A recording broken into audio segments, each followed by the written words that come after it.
माननीय न्यायालयाने याआधी 2 आरोपीला 7 दिवसाचा PCR दिला होता. आज रोजी माननीय न्यायालयात हजर केले.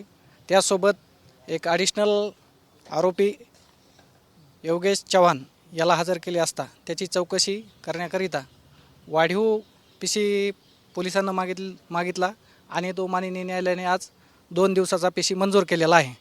त्यामध्ये आज ॲडव्होकेट झालटे पाटील व ॲडव्होकेट मस्के मी स्वतः त्याच्यात वकीलपत्र दाखल केलेलं आहे.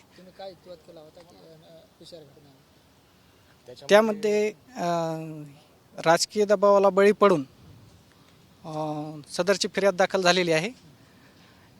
या प्रकारची ही घटना आहे या आधीच आरोपीनं याच्या आधी सेम प्रकारचा आणि गुन्हा त्या तिन्ही आरोपीवर दाखल केलेला आहे.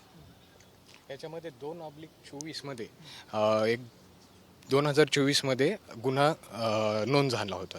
त्याच्यामध्ये आज जो फिर्यादी आहे तोच फिर्यादी त्या FIR मध्ये होता आणि ह्या FIR मध्ये सुद्धा तोच फिर्यादी आहे आणि हा वाद जुनाच आहे. 1 वर्षाचा डिले आहे FIR लॉन्च करण्यामध्ये, म्हणजे घटना 1 वर्षापूर्वीची आहे.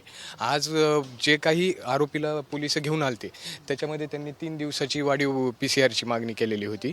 त्याच्यामध्ये माननीय न्यायमूर्तींनी 2 दिवसाची PCची मागणी त्यांची पूर्तता केलेली आहे आणि 21 तारखेपर्यंत त्यांना PC देण्यात आलेला आहे. मी योगेश चव्हाण, खोन्या चव्हाण याचं मी काम पाहिलेलं आहे.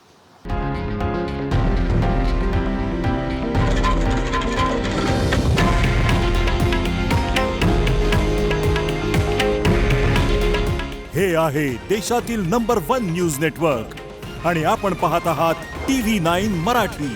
काळजी तुमची, हित महाराष्ट्राचं.